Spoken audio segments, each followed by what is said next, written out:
It is a pleasure and an honor and a privilege to be with you today.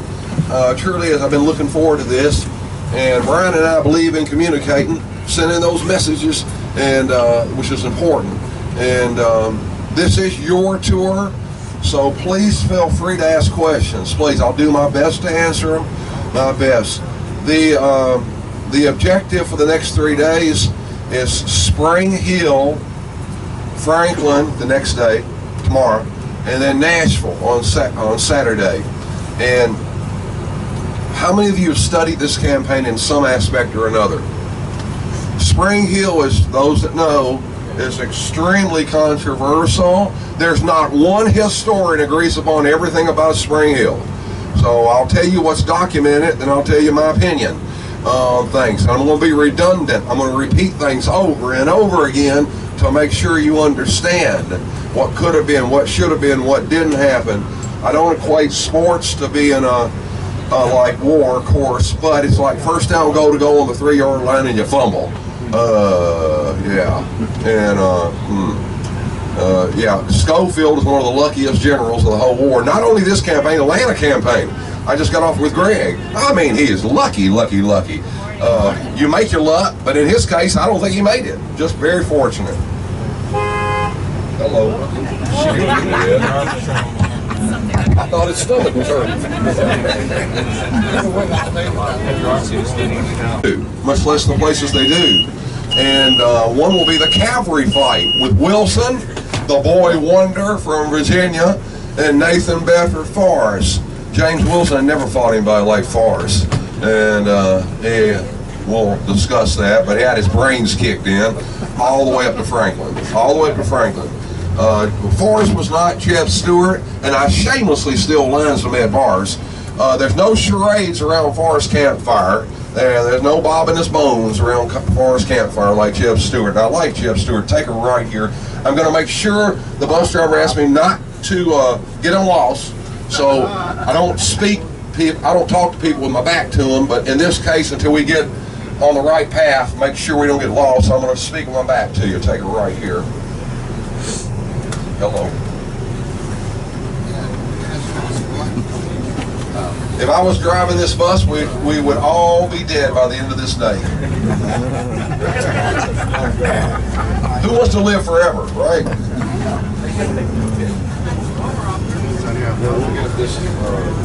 Real quick, everybody, we do have water and Cokes in the back. We have water and Cokes down below that will be opened up on stops as we need.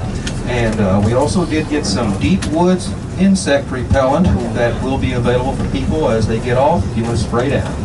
I got to go right here.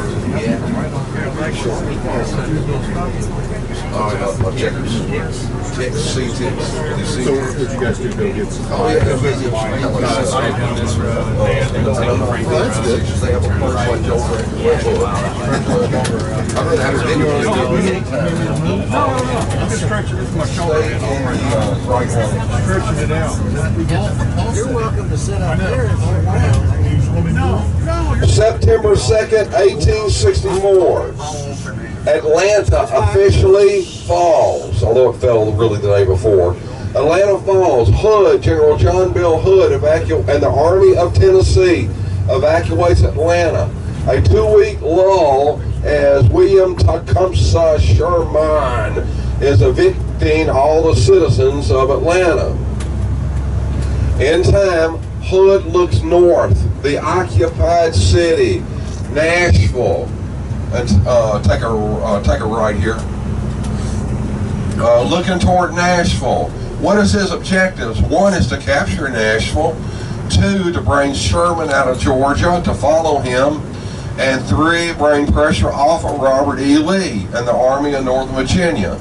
The third one was extremely viable. The first one had a hell of, excuse my language, I get a little salty on these tours.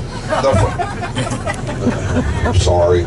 But the first one, there was a hell of a good chance. Only 7,000 men in Nashville, Federals, on the day of this Battle of Franklin. The second one, bringing Sherman out of Georgia, that was impossible in hindsight. Being that Lincoln didn't know where Sherman was until he arrived in Savannah. there were opportunities. There were opportunities here. Hood starts moving north. Sherman follows him 100 miles all the way to Galesville, Alabama.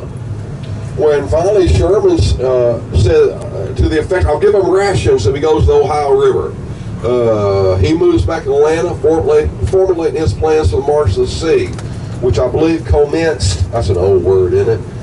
Commenced on November 7th of 1864. I'm assuming, because you're all, by the way, you're all historians here. No one has that title, hold on that title of historian. You all studied a great deal, and you don't have to have alphabets by the end of your name to be called a historian. How about that? And I'm assuming most of you have heard of Patrick Claiborne. Is that correct? Yeah. He's a big hero, man. I'll say that without any hesitation. We'll touch a great deal on Claiborne today. And I might add, before I move on, Powder Springs, Georgia, October 4th, 1864, and slowly start getting in the left lane. We have plenty of time. October 4th, 1864, Powder Springs, Georgia. Claiborne's division marches up to his headquarters and serenades the general and asks him to speak. He told them how tough the campaign would be, what would be won if they're victorious, lost if they're defeated. He compared their lot to Ireland's under English rule, and said, stay straight on. And he said their fate would be much worse if they lost. Then they said he looked up into the starry sky with all the emotion in his heart. And he said that if this cause that is so dear to my heart is doomed to fail, I pray heaven may let me fall with it, with my face toward the enemy and my arm battling for that which I know is to be right. And most of us know his wish was granted on November 30th, 1864. General John Bell Hood, a West Pointer, class of 53, served in the 2nd U.S. Cav, that famous U.S. Cav with Robert E. Lee and Johnston and Hardee and Thomas, I believe, and Joe Johnston and others. Excellent combat shock troop leader. Gaines Mill and other places. His first wound was on the 2nd day of July, 1863. Where? Near Devil's Den. That cannonball rode up his left arm. It was not amputated, but that portion of the bicep, that portion there was cut away. Thought to be a mortal wound. Take a left up here. People tend to overlook the arm because of the leg. The arm was a hideous wound. They thought it was mortal. And then 3 months later at Chickamauga, that mini ball hit him in the upper right leg, amputated 4 inches from the hip. Only 4 men lived from that type of operation the whole war. His leg was amputated at Dalton. They brought the leg with them to Tunnel Hill because they're going to bury the leg with the general. They already printed his obituary. And he lived. He lived. The leg is still behind that house at Tunnel Hill somewhere. They don't know where it is. And convalesced in Richmond. And by March of 64, coming toward Dalton, Georgia, he's in a train wreck, no less. And he's bowled up. That's my old country saying. He was bowled up for a couple of weeks from the train wreck. He was commanding a corps in the Atlanta campaign. We'll touch on this now and finish up with it. There's no proof he was taking laudanum. No proof he was taking opiates. How about some after dinner drinks?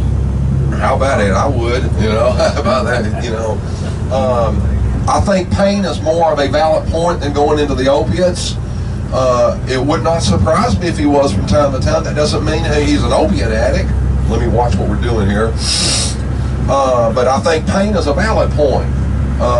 Ain't no doubt about that. And my brother had his leg amputated 2 years ago, about middle thigh. Hell, 2 years later, it's still hurting, still scratching the leg that's not there. And I know a lot of combat veterans have had legs amputated. 50 years later, they're still hurting. 50 years later. But that's beside the point. A very brave man. He was not ignorant. He was not evil. a very generous man in many ways. My opinion, I do not feel he ever used artillery and cavalry correctly. That's my opinion. Generals, straight on. Generals study logistics. Colonels study battles. Logistics. I know Greg talked to you about that yesterday. He was doing the best he could, and under a trying circumstance, with an army that was very brave. The Army of Tennessee fought a long time. And I'm not here to slam Hood. I will point out, for example, Franklin tomorrow, mistakes he made. I do not believe he was trying to impress a fiance. I do not believe he was punishing the Army. But we'll touch on that at Spring Hill and coming up to Franklin this afternoon and whatever. John McAllister Schofield, also a Westmoreland class of 53, straight on, Rick. Classmate of Hood. Very intelligent, very cautious. To take a line from Ed Mars again, which I shamelessly take lines from him. I told it, Mars said that. Ed said that no back was safe when there was a knife in the hand of John McAllister Schofield. Even in the Federal Army, they called him the Judas. The Federal soldiers had a saying for him, that his carcass was never where it could be hurt by any bullets. He did not lead at the front. How about that? He was probably the luckiest general, at least in the Western theater of the whole war, because coming off the Atlanta campaign. How many times, I won't go through that he came within a hair's breadth. I mean, being sucked up. He was very fortunate. Minnie McCaskill, big time lucky, and other places. But he, back to Sherman. Before Sherman starts the March to the Sea, he detaches the 23rd and 4th Federal Corps under Schofield. Deploys them, sends them toward Nashville. They were at Johnsonville, and then of course the campaign has started, and they're connecting, trying to slow down Hood, which I'll describe in a while. The Boy Wonder from Virginia, James Wilson, Grant's protege. He arrives and take over the cavalry. Infantry for the Federal Army, 23rd and 4th Federal Corps. That was Schofield's corps in the Atlanta campaign, 23rd Corps. Approximately 21,000 infantry. The cavalry about 5,000. That bringing up, of course, to about 26,000 strong. 800 wagons. I'm sorry to say I cannot tell you the total amount of artillery, but I will certainly point them out at Spring Hill and Franklin that were engaged. They're deployed south as this campaign is starting at Pulaski, Lawrenceburg, and Waynesboro. That's south, and then east and west, 3 little villages. Waynesboro is about close to 100 miles, about 90 miles from Franklin.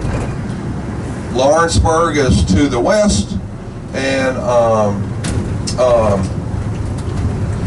Waynesboro, and Pulaski's in the middle, Waynesboro's to the east. Their objective was to slow down the Confederate advance upon Nashville, as my favorite Federal commander, the Rock of Chickamauga, George H. Thomas.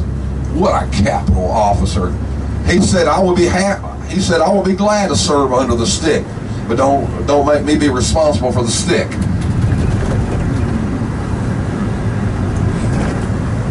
I'll go on and say it now. I'll go on and say it without any reservations. He never suffered a defeat. I think he was definitely the best commander in the Western Theater. And my great friend and great historian, Brian Steele Wills, feels Grant's, take a left here. Grant is the greatest officer take a left here. The other left. I'm sorry, that's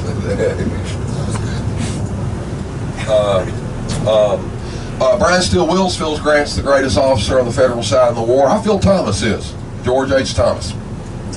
He was treated terrible by Grant. He held it against him for the Camp Shiloh and for a lot of things. And aftershock